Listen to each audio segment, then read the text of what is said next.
ఈరోజు కాంగ్రెస్ పార్టీ శాసనసభ బయట ప్రశ్నిస్తే కేసులు, అక్రమ అరెస్టులు, శాసనసభలో ప్రజల పక్షాన ప్రశ్నిస్తే గొంతు నొక్కడము, సస్పెన్షన్లు. ఇది ప్రజాపాలన. ఇది కాంగ్రెస్ మార్కు ప్రజాపాలన. ఇలా జగదీష్ రెడ్డి గారు ఏమడిగారు? ఈ ప్రభుత్వ వైఫల్యాలను ఎత్తి చూపారు. గవర్నర్ గారి ప్రసంగంలో తప్పులను ఎత్తి చూపే ప్రయత్నం చేశారు.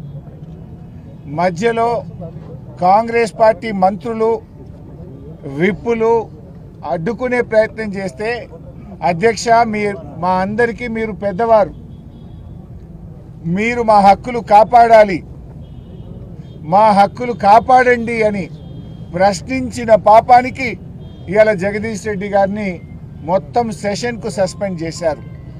అంటే శాసనసభ అనేటువంటిది ఇలా ఉన్నది ఎందుకు? ప్రతిపక్షం ప్రశ్నించడానికే ఉంటుంది, ప్రభుత్వ తప్పిదాలను ఎత్తి చూపడానికే ఉంటుంది, ప్రజల కష్టాలను శాసనసభ ద్వారా ప్రభుత్వం దృష్టికి తీసుకుపోయి పరిష్కరించడానికే ప్రతిపక్షం ఉంటుంది. ఇవాళ జగదీష్ రెడ్డి గారు ప్రశ్నిస్తుంటే తట్టుకోలేక ఉద్దేశపూర్వకంగా ఒక పథకం ప్రకారంగా జగదీష్ రెడ్డి గారిని సస్పెండ్ చేశారు. మాట్లాడితే దళిత స్పీకర్ అని చెప్పి ఇవాళ ఒక రకంగా ఆయన స్థాయిని, ఆయన గౌరవాన్ని తగ్గించే విధంగా కాంగ్రెస్ పార్టీ ప్రయత్నం చేసింది. గౌరవనీయులు కేసీఆర్ గారు ఆ రోజు ప్రసాద్ గారి పేరును ప్రభుత్వం ప్రతిపాదించగానే ఏకగ్రీవంగా ఎన్నుకోవడానికి సహకరించింది కేసీఆర్ గారు, బీఆర్ఎస్ పార్టీ. అంటే మాకు ఆయన మీద ఉన్న గౌరవం ఇవాళ ప్రపంచంలో ఎక్కడ లేని విధంగా 125 అడుగుల అంబేద్కర్ విగ్రహాన్ని పెట్టి దళిత జాతి గౌరవాన్ని పెంచింది బీఆర్ఎస్ ప్రభుత్వం. ఈ దేశంలో ఎక్కడ లేని విధంగా రాష్ట్ర సచివాలయానికి డాక్టర్ బాబాసాహెబ్ అంబేద్కర్ పేరును పెట్టి దళితుల గౌరవాన్ని పెంచింది బీఆర్ఎస్ ప్రభుత్వం, కేసీఆర్ గారు. ఇవాళ ప్రపంచంలో ఎక్కడ లేని విధంగా 10 లక్షల రూపాయల దళిత బంధు పథకాన్ని ప్రవేశపెట్టింది ఇవాళ కేసీఆర్ గారు. కాంగ్రెస్ పార్టీ ఇవాళ దళితుల గురించి మాట్లాడుతుంది. దళితులను అవమానపరిచినటువంటి చరిత్ర ఇవాళ కాంగ్రెస్ పార్టీది. ఇవాళ కాంగ్రెస్ పార్టీ దళిత్ కార్డును అడ్డం పెట్టుకొని రాజకీయం చేయాలని, ప్రతిపక్షం గొంతు నొక్కాలని ప్రయత్నం చేస్తూ ఉన్నారు. డాక్టర్ బాబాసాహెబ్ అంబేద్కర్ గారిని ఓడించినటువంటి చరిత్ర కాంగ్రెస్ పార్టీది. బాబు జగజీవన్ రామ్ గారిని అవమానిస్తే కాంగ్రెస్ పార్టీకి రాజీనామా చేసి ఆయన కొత్త పార్టీ పెట్టుకున్నటువంటిది కూడా ఈ దేశ ప్రజలందరికీ తెలుసు.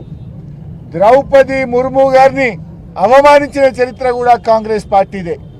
ద్రౌపది ముర్ము గారిని అధిరంజన్ చౌదరి గారు, ఒకసారి సోనియా గాంధీ గారు కూడా ద్రౌపది ముర్ము గారిని అవమానించిన విషయం ఈ దేశ ప్రజలందరికీ కూడా తెలుసు.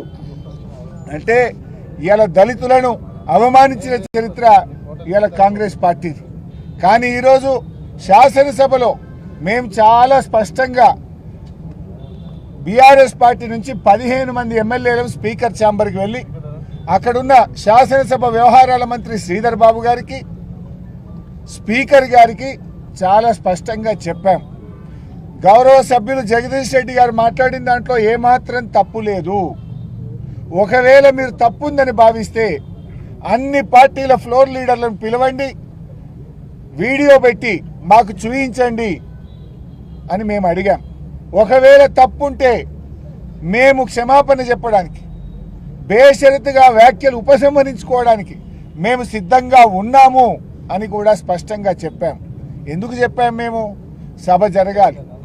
రాష్ట్రంలో రైతులు కష్టాల్లో ఉన్నారు, పంటలు ఎండిపోతా ఉన్నాయి, రైతులు ఆత్మహత్యలు చేసుకుంటున్నారు, విద్యార్థులు ఫీజు రియంబర్స్మెంట్ రాక ఇబ్బంది పడుతున్నారు, ఉద్యోగులు పెన్షన్దారులు ఇబ్బంది పడుతూ ఉన్నారు, అన్ని వర్గాల ప్రజలు కష్టాల్లో ఉన్నారు.